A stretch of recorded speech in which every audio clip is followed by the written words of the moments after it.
ভূমিকম্পে রাজধানীর বংশালের কষাইটুলীতে ৫তলা একটি ভবনের রেলিং ধসে পড়ে ৩জন পথচারী মারা গেছেন। সহকর্মী সাব্বির আহমেদ আছেন সেখানে।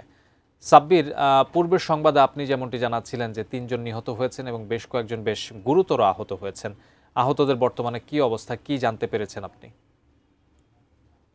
জানেন যে আজকে সকাল 10টা 38 মিনিট নাগাদ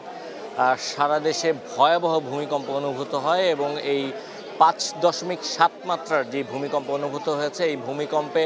সারা দেশের বিভিন্ন জায়গায় নানা ধরনের ক্ষয়ক্ষতির ঘটনা ঘটেছে। বিশেষ করে রাজধানীতে বেশ কিছু ভবন হেলে পড়ার খবর আমরা পেয়েছি ফায়ার সার্ভিসের পক্ষ থেকে। পাশাপাশি পুরনো ঢাকার যেই জায়গাটিতে এই মুহূর্তে আমরা অবস্থান করছি, এটি পুরনো ঢাকার কষাইটুলী এলাকা এবং এই কষাইটুলী এলাকার যেই জায়গাটিতে দাঁড়িয়ে আছি, এই জায়গাটিতে 7তলা যে ভবনটি রয়েছে, এই 7তলা ভবনের রেলিং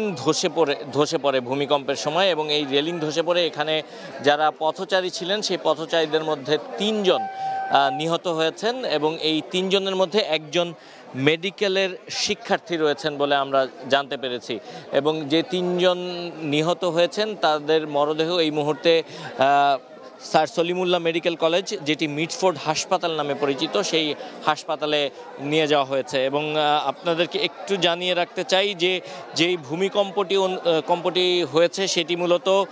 নরসিংদীর মাধবদী এবং ঘোড়াশাল যে এলাকাটি রয়েছে এই এলাকায় এই ভূমিকম্প অনুভূত হয়েছে এবং এ কারণেই মূলত রাজধানীর এত কাছে এবং বাংলাদেশের এত কাছে এই ভূমিকম্প অনুভূত হয়েছে, যে কারণে এই ভূমিকম্পের মাত্রাটা অনেক বেশি তীব্র ছিল এবং এই তীব্রতার কারণেই কিন্তু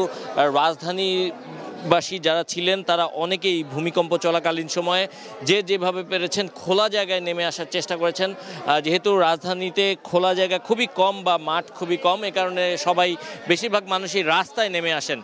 এবং রাস্তায় নেমে এসে তার আতঙ্কগ্রস্ত হয়ে পড়েন এবং তার রাস্তায় নেমে আসেন। এবং সবচেয়ে বড় যে ব্যাপারটি, যে এই প্রাণহানির যে ঘটনাটি, এটি এই পুরনো ঢাকার কষাইটুলী এলাকায় ঘটেছে এবং এই ভূমিকম্পের ফলে বেশ কিছু জায়গায় বহু আহতের তথ্য আমরা পাচ্ছি, কিন্তু সঠিক সংখ্যা আসলে কত এ ব্যাপারে আমরা এখনও নিশ্চিত হতে পারিনি। এবং ফায়ার সার্ভিসের পক্ষ থেকে যেটি বলা হয়েছে যে খিলগাঁয়ে একটি নির্মাণাধীন ভবন থেকে পার্শ্ববর্তী যে দোতলা একটি ভবন, সেখানে একটি ইট পড়ে একজন আহত হয়েছেন এবং স্থানীয় লোক পরবর্তীতে তাকে পাশে হাসপাতালে নিয়ে যায় এবং বাড়িধরার F ব্লকে 5 নম্বর রোডে একটি বাসায় এ ধরনের ঘটনা ঘটেছে এবং সারা রাজধানী জুড়ে মূলত আসলে এই ধরনের ঘটনাগুলো ঘটেছে এবং যে 3জন নিহত হয়েছেন, এই 3জন নিহত হওয়ার যে বিষয়টি, সেটি আমাদেরকে এখানকার বংশাল থানার যিনি তদন্তকারী কর্মকর্তা রয়েছেন, তদন্ত পরিদর্শক সোহেল রানা, তিনি আমাদেরকে নিশ্চিত করেছেন। এবং আপনারা দেখতে পাচ্ছেন এখনও কিন্তু এই ভবনটির সামনে প্রচুর সংখ্যক উৎসুক মানুষ অপেক্ষা করছেন। কিছুক্ষণ আগে ঘটনাস্থলে সেনাবাহিনী সদস্যরা এসেছিলেন এবং তারা চেষ্টা করেছিলেন এখান থেকে মানুষকে নিরাপদ দূরত্বে সরিয়ে নিয়ে যাওয়ার, কিন্তু পরবর্তীতে তারা এখান থেকে আবার চলে গেছেন।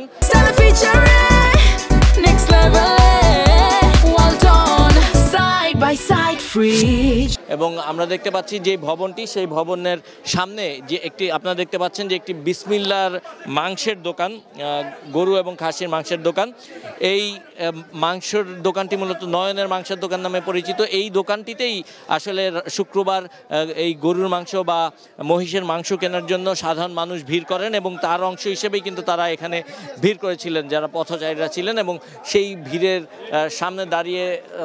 যখন তারা ছিলেন, সেই সময় আসলে এই ভবনটির যেই রেলিং, সেই রেলিংয়ের একটি অংশ নিচে পড়ে এবং নিচে পড়ার পর এখানে ওপরে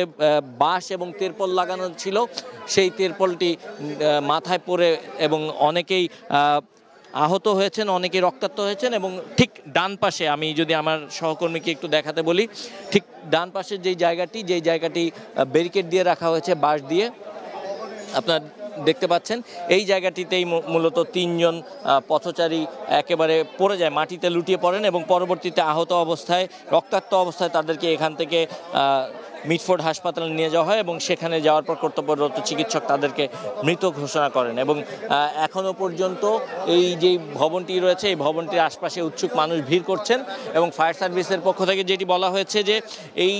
পুরনো ঢাকার যে ভবনগুলো রয়েছে এই ভবনগুলো কিন্তু প্রায় প্রতিটি ভবনই কিন্তু ঝুঁকিপূর্ণ ভবন এবং কোনো ধরনের কোনো বিল্ডিং কোড মেনে আসলে এখানে ভবন তৈরি করা হয় না এবং রাস্তার বাইরে অনেক অংশ জুড়ে আসলে এই বারান্দা বা অন্যান্য যেই সিলিং বা যেই রেলিং সেগুলো বের হয়ে আসে এবং এ কারণে মূলত যখন এই ভূমিকম্প অনুভূত হয়েছে আপনারা জানেন প্রচণ্ড কম্পনের সৃষ্টি হয়েছে সেই কম্পনের কারণেই এই রেলিংটি ভেঙে পড়ে এবং ধসে পড়ার পর এখানে থাকা যে মানুষগুলো রয়েছে তারা সেই রেলিংয়ের আঘাতে নিহত হয়েছেন। এবং এখানে যারা রয়েছেন প্রত্যক্ষদর্শী থেকে শুরু করে যারা রয়েছেন তাদেরকে আমরা জিজ্ঞেস করেছিলাম, তারা যেটি বলছেন তারা তাদের জীবদ্দশায় এত ভয়াবহ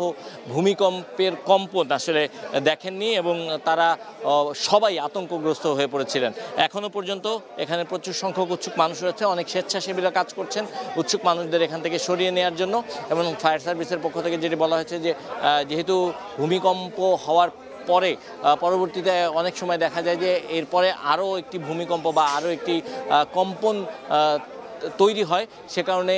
এই জায়গাটি এই মুহূর্তে কিছুটা ঝুঁকিপূর্ণ রয়েছে, কিন্তু তারপর দেখতেই পাচ্ছেন এখনও পর্যন্ত উৎসুক মানুষ এখানে ভিড় করছেন এবং গণমাধ্যম কর্মীরা এখানে রয়েছেন। তো এই ছিল এই মুহূর্তে পুরনো ঢাকার কসাইটুলি এলাকায় যেখানে ভূমিকম্পের পর একটি বিল্ডিংয়ের